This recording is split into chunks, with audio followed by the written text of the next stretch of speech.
Alors, bonjour tout le monde, bienvenue dans cette vidéo coup de cœur 2019 du staff de l'Otaku Manga Lounge. Alors, je suis Kevin, votre présentateur aujourd'hui, et je suis en présence de David et de Edouard. Alors aujourd'hui, on va faire un peu le tour des coups de cœur 2019 dans ce podcast. Et donc, moi, je vous invite à vous installer chez vous, à écouter le podcast, travailler, faire du ménage, boire un petit café avec nous et juste de nous écouter dans le background, ça va être parfait. Alors, sans plus tarder, on va commencer avec David. David, peux-tu me parler de tes coups de cœur 2019? Alors, 2019, ça a vraiment été une année de la découverte et de la surprise en fait. Fait que je me suis fait beaucoup de préjugés sur des mangas sur la première couverture, puis finalement, ça m'a foutu vraiment une claque monumentale quand j'ai poussé la lecture. Euh, Fait que non, il y a eu beaucoup de nouveautés, beaucoup de nouvelles sorties qui m'ont vraiment plu, puis beaucoup de nouveautés qui m'ont incroyablement surpris pour le coup. Alright, alright, alright. Puis toi, Edouard, comment t'as trouvé 2019? Bah, j'ai trouvé que c'était une bonne année. On a eu quand même pas mal de bonnes surprises, je trouve.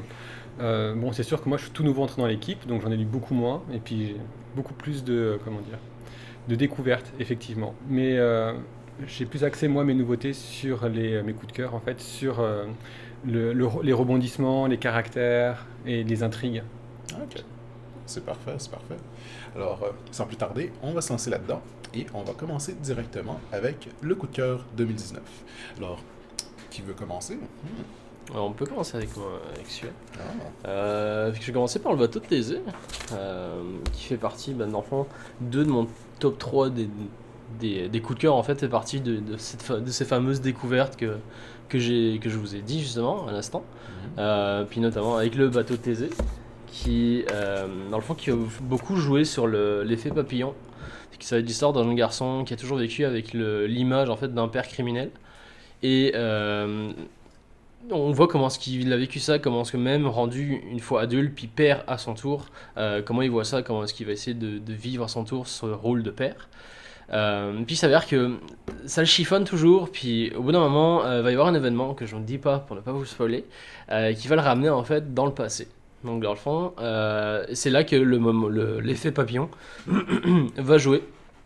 Et il va essayer de. Donc, au fond, il revient avant les événements, donc les tragiques événements, notamment les meurtres et tout ça, donc c'est le passé de criminel de son père.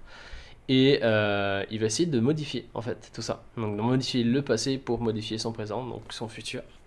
C'est une série en 7 volumes, très très cool, très très nice. Elle est déjà prévue pour être amenée en pièce de théâtre, il me semble. Puis voire même un film live. Fait que il y a son petit succès au Japon, puis tranquillement pas vite ça commence à faire du bruit ici, notamment en Europe et ici au Canada. Fait que... Ah, ok. C'est plus dans quel style environ? C'est plus... ça sonne un peu plus seinen, genre, on dirait? Ouais, Plus mature, quand même. ouais non, clairement seinen, je te dirais. Puis c'est vraiment du policier, enquête, voire même du polar, je te dirais. Où dans le fond le héros sait tout ce qui va se passer, puis il va essayer de jouer un peu avec tout ça pour déjà ne pas se faire incriminer parce qu'il connaît ce qui va se passer. Puis le fait de faire changer le passé pour, comme je disais, pour modifier son présent. Ah, ok, ok. Beaucoup plus de voyage dans le temps et tout. Ouais, ouais. Super intéressant, ok. Et pour toi, Edouard? Moi, c'est le Capital de Marx. Ouh. J'étais très surpris de trouver une collection de mangas qui présentait les œuvres classiques de aussi bien économie, sociologie. Et donc, je me suis jamais senti vraiment à l'aise de pouvoir lire Le Capital de Marx en me disant c'est une œuvre que je comprendrai jamais, qui est trop élitiste. Et le trouver en manga, c'était vraiment quelque chose d'agréable parce que déjà le dessin est de bonne qualité, l'histoire est compréhensible et pourtant on voit tous les fondamentaux de l'œuvre de Marx. Et c'est ça qui m'a rendu vraiment la lecture agréable. Certes, c'est une lecture qui est dure, qui est adulte, parce que l'œuvre de Marx est complète. Et donc, cours au savoir a permis de, au moins, appréhender les concepts et l'œuvre. Mais vraiment, la collection est très bonne. Et puis, il y en a plusieurs dedans. Il n'y a pas que le Capital, il y en a d'autres aussi, comme Ainsi par Zarathustra. Ce que j'allais dire, en fait, c'est vraiment une collection faite pour amener les plus jeunes ou ceux qui ne s'intéressent pas forcément à ce genre de littérature à vraiment s'intéresser et puis à dire ah bah attends, j'ai lu le manga, c'est cool, puis je vais peut-être essayer de aller sur le roman pour avoir une meilleure idée plus précise, plus pertinente de l'œuvre en elle-même. Et c'est exactement le but que ça a fait, c'est exactement l'effet que ça a fait sur moi, c'est-à-dire que maintenant je me sens prêt à lire le Capital de Marx. Ok. Et donc, Ça rend avec ça, les notions que ça donnait. ça rend ça plus accessible. Puis pour un public plus jeunesse, en fait. Toi, tu es quand même adulte, tu comprends un peu plus, comment dire, c'est de la lecture qui est quand même difficile, mais qui quand même qui rend ça accessible. Mais pour quelqu'un qui est plus jeune, comment est-ce que ça serait, en fait? Est-ce que ça paraît bien? Est-ce que c'est plus accessible ou... Je pense que c'est accessible pour la jeunesse, mais il y a quand même une profondeur de narration qui nécessite quand même d'avoir quelques concepts de la vie adulte. C'est-à-dire que quand on est... L'exemple du prix du pain, par exemple, est très très bien, et la valeur de l'humain dans le capital, c'est par rapport à ce qu'il produit comme argent. Donc, c'est abordé, c'est expliqué de façon correcte, mais... les concepts sont un peu plus élevés. Oui. Quelqu'un un jeune de 14 ans, peut-être aurait un peu de difficulté avec ça, je dirais. Tout dépend où il en est rendu dans sa vie. S'il est rendu à payer ses premières factures, s'il gère son argent de poche, s'il commence à avoir un premier job. Mais c'est vrai. Il peut comprendre le principe, et ça peut l'aider aussi à comprendre comment fonctionne la société aujourd'hui dans laquelle on est. Et avoir peut-être un regard critique dessus. Mais le regard critique vient avec l'expérience aussi. Ok, c'est pas trop pire. Je trouve ça vraiment intéressant parce qu'en fait c'est tout le concept en fait du manga, plutôt de l'importance que le manga a au Japon en fait, où ici on les connaît comme vraiment une BD comme une autre, si on peut dire ça, c'est en parallèle avec le comics, avec la BD franco-belge et tout ça, où là au Japon à l'inverse c'est vraiment un support puis un média qui est vraiment important, ne serait-ce dans la culture, notamment avec le fameux Gundam qui a été érigé au Japon. Ils utilisent vraiment le manga comme un support d'information pour tout en fait. Puis c'est ça que c'est vraiment pour moi l'essence même du manga, vraiment comment est-ce qu'il a été conçu pour rendre ça plus accessible à tout le monde en fait. Et c'est une transmission aussi, c'est-à-dire qu'on oublie souvent effectivement qu'on a des mangas de loisirs, mais il y a des mangas éducatifs qui sont aussi très importants. Quand même bien. Mais c'est parfait. Bon, alors, le Capital de Marx, une très bonne lecture, même pour les jeunes, ça peut bien aller. C'est quand même assez intéressant. Alors, prochain manga, qu'est-ce qu'on a aujourd'hui? Moi je vais y aller avec ce que les filles ont déjà présenté. Encore une fois, ça fait partie des mangas qui m'ont foutu une claque monumentale. Il est intéressant parce que pour moi c'est le premier shonen qui laisse supposer des relations homosexuelles en fait. Puis c'est un gros pas en fait dans le shonen parce que le shonen en général ça restait vraiment pour un public vraiment hétéro en fait, clairement. Donc c'est le shonen pour les gars, puis c'est uniquement pour les gars. C'est très stéréotypé. Mais c'est intéressant parce que c'est des sujets qui reviennent souvent chez les plus jeunes à l'heure actuelle. Puis en fait c'est une espèce de triangle amoureux présenté sous tranche de vie. Où dans le fond le héros va être amoureux de l'héroïne amoureux d'un autre héros, puis potentiellement l'autre héros amoureux du héros. Fait que non, je trouve ça important. C'est un peu comme un triangle amoureux qui se forme. Fait que c'est ça. Puis j'ai vu la couverture, puis j'étais comme ouais non, pas sûr vraiment que ce soit monté de lecture. Puis ça m'a mis une claque monumentale. L'auteur s'est vraiment très bien développé ses personnages. Tu t'attaches vraiment très très vite, comme disait Florence. Je la rejoins sur ce point-là. Et il y a un problème avec ce manga, c'est que l'auteur est très très très très bon avec les cliffhangers. Fait que si vous n'êtes pas impatient, puis vous êtes vraiment, vous avez du mal à attendre le prochain, ça va être compliqué. Vraiment compliqué. On veut vraiment sauter sur le prochain tome puis dévorer l'histoire. Parce que dans le fond, c'est un peu comme quand tu regardes une série où comme t'as la série, elle se passe, puis arrivé à la fin, t'as toujours un truc vraiment exceptionnel qui se passe. Puis c'est comme attends maintenant, je peux pas attendre. Il faut que je regarde comme le deuxième absolument. Fait que c'est ça. T'as une espèce de rythme vraiment très calme. Puis rendu vers le deux derniers chapitres, il se passe un truc vraiment extraordinaire. Puis t'es comme mais non, elle va pas faire ça. Puis bah évidemment elle le fait. Fait que non, j'ai toujours de la misère à devoir attendre la suite. Fait que non, c'est très cool. C'est de la tranche de vie vraiment bien classique, avec des personnages vraiment attachants. Puis un sujet vraiment intéressant, notamment pour les jeunes d'aujourd'hui, à qui ça touche vraiment beaucoup comme sujet pour le coup. Bon, c'est bon. Alors Blue Flag, super bonne lecture. Beaucoup plus shonen, tu me disais, c'est ça? C'est pas du shonen neketsu, mais c'est vraiment du shonen à l'école. Ok. Fait que ça reste pour des jeunes, c'est un cheminement moins shonen que quand tu suis Naruto tout au long de son truc, mais t'as quand même une évolution en termes du développement des personnages, puis des relations qui tissent entre eux. Ok, alors super le fun. Alright. Qu'est-ce qu'on a d'autre aujourd'hui? Alors moi j'ai Divine, Oh. qui m'a beaucoup plu parce que donc sensible à l'art nouveau, j'ai retrouvé des principes d'illustration d'art nouveau. Et ce qui m'a beaucoup plu, c'est le côté décalé. C'est-à-dire qu'effectivement, on a un ange et un démon qui se partagent l'âme ou, comment dire, d'aider des citoyens terrestres. Et on est sur de l'improbable, du divertissant. Ça me fait un peu penser à Ranma sur le côté un peu loufoque, un peu décalé, qui est très très bon, beaucoup de références, le dessin est très détaillé, c'est vraiment l'inattendu, et puis les personnages sont bien travaillés, c'est des gros stéréotypes, mais il n'y a pas de conflit en fait. On voit que le démon et l'ange s'entendent très bien ensemble en fait, et qu'ils se connaissent super bien, et ça donne des situations improbables sur des gros... Je pense que c'est du même auteur que L'Atelier des sorciers, en fait. Oui, tout à fait. Puis, je pense que ça, c'est son premier manga qu'il a sorti. Très sérieusement, le dessin de cet auteur-là est incroyable. C'est vraiment... c'est quand même le fun de voir à quel point il y a de détails en fait dans son dessin, puis c'est vraiment comme merveilleux à regarder puis à lire. C'est vraiment cool. À noter que l'auteur a travaillé pour des comics aussi à la base, notamment des comics sur Catwoman, sur Batgirl, sur Wonder Woman, puis même sur Aquaman.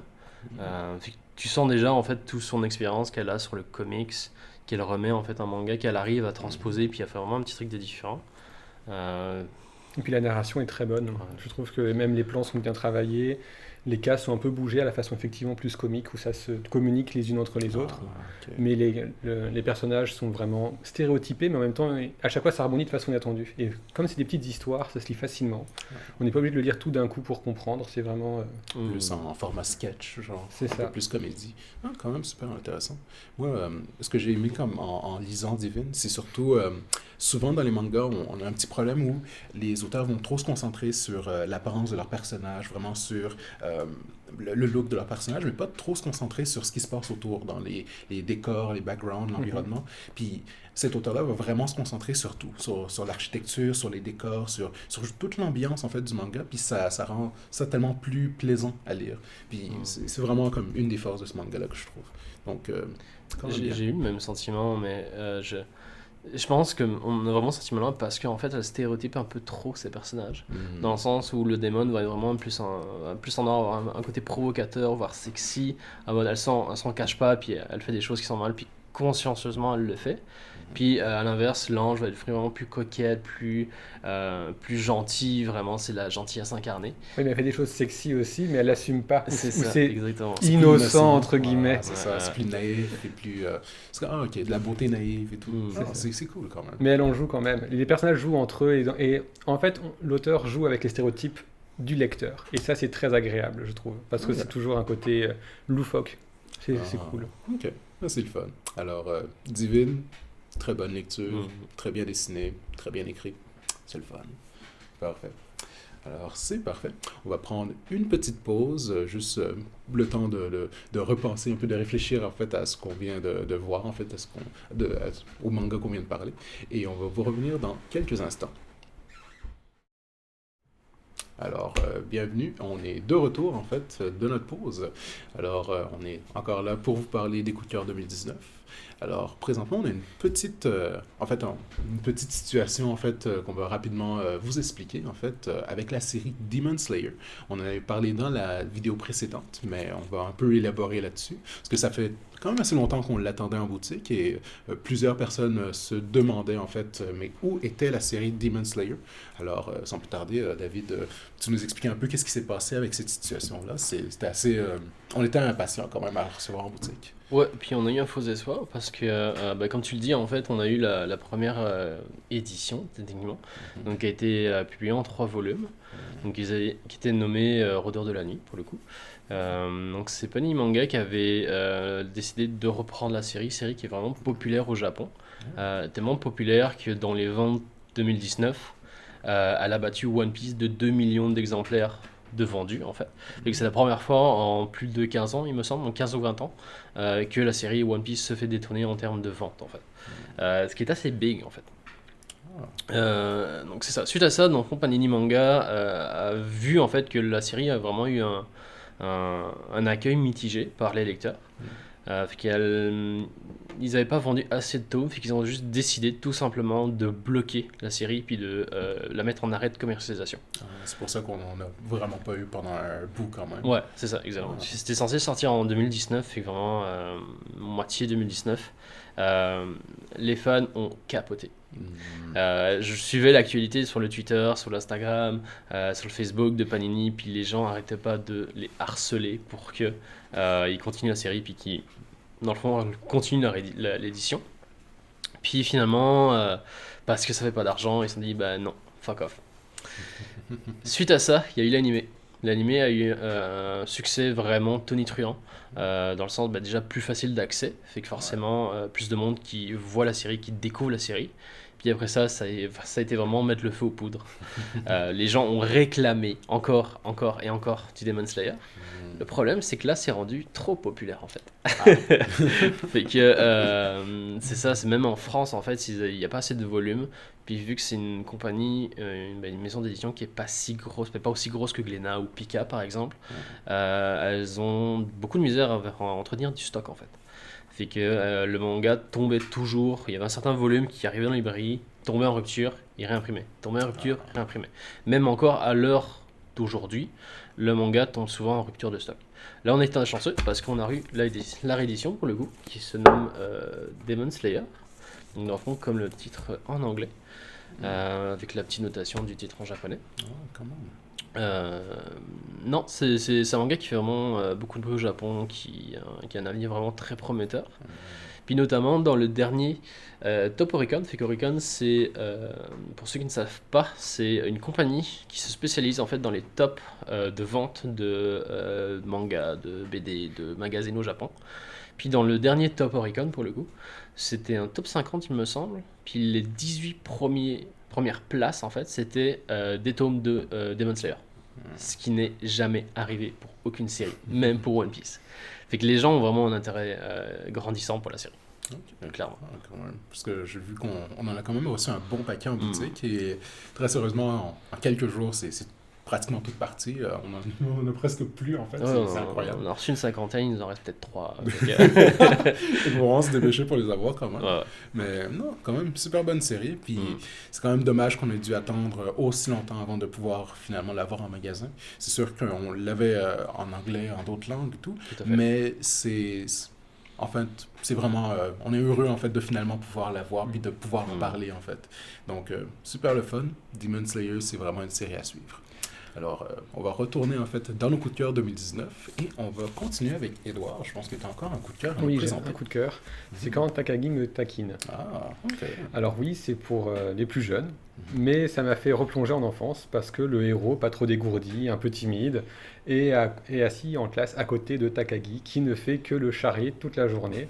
Et il essaye de se venger, mais c'est juste qu'ils ne sont pas à l'aise dans cette découverte de sentiments et de relations, petit garçon, petite fille, et qu'en fait, ils s'aiment bien, mais ils ne savent pas comment s'exprimer. Et on trouve des tranches de vie ou des situations où ils sont tous les deux, et puis ils jouent entre eux sentimentalement, et aussi dans leurs échanges, c'est très attendrissant, et puis ça m'a fait vraiment vibrer ma corde sensible de je me revoyais quand j'étais petit, en fait. Et ça, c'était super cool. Et en même temps, c'est tout cet apprentissage de petits trucs entre garçons et filles, tout cet univers qui englobe les relations au secondaire ou au primaire, entre enfants, en fait. Et c'était très, très cool. Les deux sont un peu comme dans des univers différents, puis le petit garçon essaie de comprendre la petite fille, puis ils essaient de vraiment comprendre l'un et l'autre, mais là, ils n'ont pas vraiment comme un bon moyen de comment dire, communiquer ensemble, à part d'essayer de se piéger l'un et l'autre. Mais ce que j'aimais beaucoup dans cette série-là, c'est que le petit garçon croit vraiment avoir comme l'avantage sur la petite fille parfois, puis il va souvent essayer de comme, ok, là je peux te piéger, puis là t'avoir, mais la petite fille va toujours avoir, comment dire, elle va toujours avoir le dessus, puis il va toujours être comme deux pas avant lui. C'est vraiment c'est super le fun à lire. C'est vraiment le fun de voir un peu comment est-ce qu'ils vont se taquiner après. C'est le fun quand même. J'ai beaucoup eu peur quand le titre est arrivé en boutique, parce que certains mangas des fois ils ont l'air vraiment tout cute, tout mignon au premier abord avec la couverture, puis quand j'ai vu le titre j'étais comme oh ok, est-ce que ça va vraiment être un truc vraiment innocent puis vraiment cute, abordable pour tout le monde, ou ça va dépasser la ligne qu'il ne faut pas, puis que ça va être du seinen avec des connotations adultes en fait. Fait que ça m'a fait vraiment très peur. Puis j'étais pas à l'aise en fait à la lecture, à la première lecture. Parce qu'au moment où comme je continue la lecture, puis je me rends compte qu'en fait c'est vraiment naïf, puis c'est vraiment cute en fait comme histoire. Fait que ne pas juger la couverture. C'est ça. C'est un C'est peu le mot comme d'ordre. une petite histoire d'amour, puis Tout à ça fait. prend... moi, au début, j'avais peur que ce soit beaucoup plus, c'est très... on va à l'école, tu sais, très, très comme Tranche de vie. tranche de vie, vraiment petit, vraiment pas le genre de lecture que je ferais, mais très sérieusement, la comédie était très bien faite, les scénarios, puis les petits pièges que les deux personnages vont essayer de se tendre sont bien montés. Donc, il y a quand même de la réflexion qui se fait dans cette série-là, fait que c'est super le fun à lire quand même. Puis le dessin est très beau aussi. J'aime les designs, en fait, les expressions faciales qu'ils vont faire et tout. Donc, quand même assez bien comme série. Moi, je dirais bien que quand même quelque chose à lire quand même. Ben, ils s'aiment bien, mais ça fait comment se le dire. C'est C'est juste, ça. et c'est ça sur tous les volumes. Et c'est super bon. Ah, c'est parfait alors. Alors, David, est-ce que tu as un autre titre à nous présenter? Ouais. Moi, je retourne au classique. Donc, il y a vraiment le shonen Neketsu pur et dur. Je suis un gros fan de GTO, de tout ce qui touche à la petite délinquance ou Yakuza dans les mangas. J'adore ça.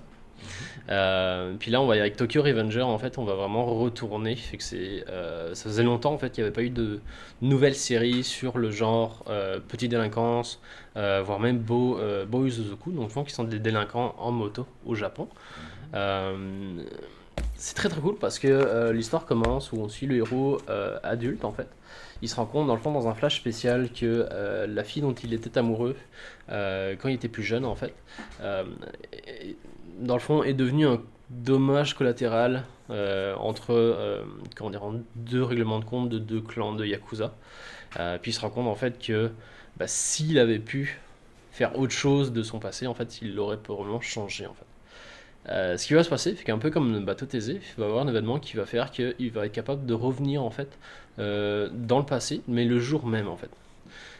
Puis il va en fait revivre ses années de lycée, modifier ça, puis en fait essayer de sauver tout son entourage qu'il avait quand il était à l'école. Notamment la fille dont il est amoureux, le frère de la fille et ses amis en fait, qui ont pas mal tous mal tourné à part lui. Donc c'est ça, donc c'est vraiment du Furio en fait, c'est du manga avec de la baston, de la bagarre, du code d'honneur, le code de la rue, le code des frères d'armes et tout ça, fait que moi je suis gros fan de ça, fait que un gros plus à la série. Ouais, quand même. Mais est-ce qu'il y a quand même un petit aspect comédique aussi dans l'histoire quand même? Oui, ça va avec le genre en fait. C'est dans le fond le côté des combats puis des règlements de compte en fait c'est très sérieux puis parfois assez oppressant quand t'es vraiment bien intégré dans l'histoire. Puis la contrepartie à tout ça, c'est vraiment de mettre beaucoup d'humour, beaucoup de ridicule à la GTO encore une fois. Ça fait un peu contraste avec Ouais, l'aspect c'est ça. plus sérieux de Puis l'histoire. qui va faire en fait la balance dans tout, qui fait que ça va pas une lecture trop facile, mais pas une lecture trop compliquée non plus, puis trop boring en fait. Ok, super le fun, quand même. Mm. Alors, très rapidement, on va en fait prendre un petit moment pour parler en fait des mentions honorables en fait pour l'instant, parce que on reçoit beaucoup de mangas francophones en boutique, mais aussi on a une collection anglophone. Donc très rapidement, on va vous parler un peu des sorties 2019 anglophones qui nous ont quand même plu en fait en magasin. On va en parler quand même assez rapidement. Donc on va commencer tout d'abord avec Comic Can't Communicate. Donc ça c'est quand même assez intéressant. On va suivre l'histoire d'une jeune fille qui va être quand même assez super populaire en classe, qui va vraiment être la fille que tout le monde veut essayer d'approcher, mais elle va être trop cool pour tout le monde. Et on va suivre l'histoire d'un jeune garçon qui, lui, va être le nouveau, en fait, le petit nouveau transfer student, le petit garçon qui vient de se faire transférer et qui va, lui, être un peu plus, anxieux, qui va avoir de la difficulté à parler au monde et à vraiment se faire des amis et va tranquillement essayer d'approcher cette femme, cette jeune fille, en fait, qui va être la plus populaire de la classe et tranquillement se rendre compte, en fait, que cette jeune fille-là a l'air quand même cool vue de l'extérieur, mais en fait, elle est extrêmement anxieuse en fait à l'intérieur. Et la raison pourquoi elle a l'air si cool, c'est qu'elle va toujours être très silencieuse parce qu'elle peut pas vraiment parler aux autres. Donc c'est vraiment une belle histoire sur la communication et comment est-ce qu'on peut apprendre à être moins anxieux socialement, vraiment essayer de se faire des amis, etc. Et c'est une belle histoire quand même d'amitié qui se forme entre les deux personnages qui ont quand même un fond commun de ne pas pouvoir vraiment communiquer ensemble. Donc c'est assez intéressant, puis une très belle histoire quand même. Donc ça c'est bien. Sinon, on va aussi avoir No Guns Life. Super le fun. On va être dans une espèce de monde futuristique où on va se promener en fait avec un détective qui lui va avoir la particularité d'avoir un fusil à la place de la tête. Donc lui c'est vraiment une espèce de dur à cuire qui va se promener en fait dans cette espèce de monde métalleux en fait avec plusieurs personnages qui sont augmentés en fait technologiquement, donc ils vont avoir des armes à la place des bras, etc. Et lui, son but, en fait, c'est de régler, en fait, plusieurs petites situations assez intenses. Donc, il va se voir sauver des enfants qui vont se faire kidnapper par des espèces de sociétés louches, en fait, de trucs quand même assez intenses et souterrains. Donc, il va devoir, en fait, se battre contre plusieurs créatures complètement maniaques et tout. Donc, super le fun, plus côté sci-fi. Et j'aime beaucoup le dessin du manga où c'est un peu comme Levius, où c'est un dessin légèrement hachuré, puis un peu dans le style de Gangsta où l'univers est comme assez sombre, fait que ça match vraiment super bien. Ouais, moi ça me faisait penser un peu à l'univers des trucs plus comme Metal Gear Solid, où est-ce que tu as vraiment un univers assez sombre, quand même assez oppressant, mais qui va quand même avoir un peu des petits moments de comédie qui vont un peu éclairer tout ça, qui vont vraiment rendre ça plus léger. Donc ça, c'est super le fun. Et moi, je suis très fan de sci-fi puis de robots. Donc généralement, toute cette espèce de détail qui est apporté au dessin pour tous les petits aspects mécaniques, ça, c'est vraiment intéressant. Puis je trouvais ça vraiment le fun. Donc, moi, c'est une série que je conseille surtout pour les fans plus de sci-fi, etc. Ils vont vraiment y trouver leur compte là-dedans. Et sinon, on va aussi pouvoir parler de Gleipnir, qui est super le fun aussi. Beaucoup plus dans le style trash, un peu un mix shonen, non, un peu un mix seinen horreur, on va dire. On va avoir un jeune garçon qui, lui, va avoir l'espèce d'habilité étrange de se transformer en mascotte. Donc, ça sonne un peu loufoque, un peu étrange comme ça, mais il va pouvoir se transformer en espèce de mascotte chien et va pouvoir en fait s'ouvrir en fait le dos pour qu'on puisse, c'est une marionnette? Un peu comme une marionnette. J'allais dire c'est un Gundam en fait. Et c'est ça, on peut comme le piloter comme si c'était un espèce de méca, comme si c'était un robot, mais vraiment c'est une espèce comme si c'était en fait une armure qu'on pouvait porter. Donc une jeune fille va se joindre un peu à cette histoire-là, puis va un peu le manipuler, un peu lui faire chanter en fait, essayer de lui dire en fait qu'elle va annoncer son secret au monde entier si ce jeune homme là va pas l'aider à essayer de faire plusieurs trucs dans sa vie. Donc c'est assez étrange. On va vraiment essayer d'explorer en fait cette espèce de combat entre plusieurs personnages assez étranges avec des pouvoirs bizarres comme se transformer en mascotte. Et ils vont ensemble se battre pour essayer d'obtenir d'autres pouvoirs. C'est vraiment étrange, mais c'est vraiment déjanté puis vraiment le fun à lire. Quand même, j'adore toutes ces idées qui sortent de la tête des Japonais. C'est pas juste une idée perdue dans une masse en fait. C'est comme il y a un gars qui a sorti l'idée, il y a d'autres gars qui ont validé un bon mot. Oui, c'est très très bon ça. Puis ça ordonne ça, puis ça donne vraiment des choses complètement loufoques puis barge en fait, qui te fait sortir du quotidien de ce que tu lis d'habitude. Fait que ouais, non. Assez bien, assez bien. Sinon, moi je trouve que le dessin de Gleipnir est très très bien fait. L'histoire est quand même trash, mais ça paraît bien quand même. C'est pas trop intense, on va pas voir des membres sauter partout, mais le dessin est assez trash pour te faire prendre des petites pauses parfois. Donc c'est super le fun quand même.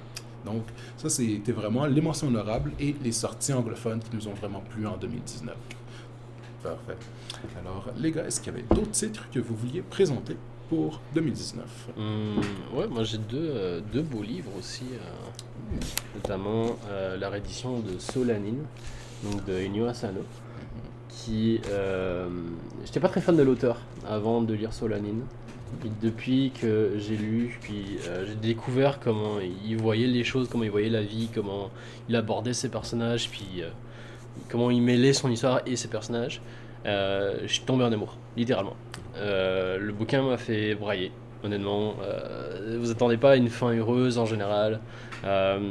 Construit toujours des personnages vraiment complexes, puis qui sont pas forcément dans une bonne situation. Ils vivent des problèmes, puis tu évolues en fait avec leurs problèmes, puis eux en fait. Et ils sont en train de faire pas mal de choses, pas mal de rééditions, notamment une anthologie qui va s'en venir avec plusieurs petites histoires de Ino Asano qui est inédite en français pour le coup. Une réédition de Un Monde Formidable, puis celle-là était sortie en même temps que la nouvelle série de l'auteur qui est Errance, qui était un one-shot encore une fois. Fait que c'est ça. Depuis que j'ai lu ça, j'ai embarqué sur Bonnie Ponpon, j'ai embarqué sur pas mal tout ce qu'il a fait en fait. Puis j'adore. Honnêtement. Comment est-ce que comment est-ce que ça paraît comparé aux autres séries du même auteur? Parce que moi, j'ai lu Bonnie Ponpon, j'ai lu Dead Demon Destruction. Il y avait toujours un aspect très surréel, en fait, à ces histoires-là. Ouais. Est-ce que ça, c'est un peu dans le même calibre? Est-ce que ça va dans la même direction ou c'est un peu plus... dans quelle direction ça va? C'est vrai que Bonnie Ponpon est un peu plus irréel, parce que déjà notamment de la physionomie du personnage. Mais il faut vraiment y voir que le personnage, avec ce côté-là, en fait, se voit différemment du reste du monde, différent de la masse de la société japonaise. Puis, non, c'est ça, celui-là est vraiment beaucoup plus terre-à-terre, vraiment beaucoup plus réaliste pour le coup. Quand même bien. Ouais. Quand même le fun. Avec un classique en puissance à lire. Puis, Sinon, c'est ça, j'ai MW. Ouais, ok. Et que j'ai MW de Tezuka, donc la réédition pour les 90 ans de l'auteur, le grand maître. qui est mon préféré de tout. Je trouve que l'auteur est vraiment avant-gardiste sur les sujets qu'il traite. Puis ça parle de tout. Puis ça a été écrit dans les années 60-70. Fait que très très cool. Ok. Non, Encore une fois. ben, c'est parfait. Bien. Parfait. Alors, cette vidéo fut nos coups de cœur 2019 pour le staff de l'Otaku Manga Lounge. Alors, très franchement, merci beaucoup de nous avoir écoutés et j'espère que ça vous a plu. Alors, moi, je vous amène en fait à vous abonner à notre page Facebook, à notre page YouTube et aussi à nous suivre sur Instagram ou sinon tout simplement de passer nous voir en boutique. On va se faire un plaisir de vous aider à trouver la série qui va vous plaire. Alors, merci beaucoup et passez une belle journée. Salut tout le monde.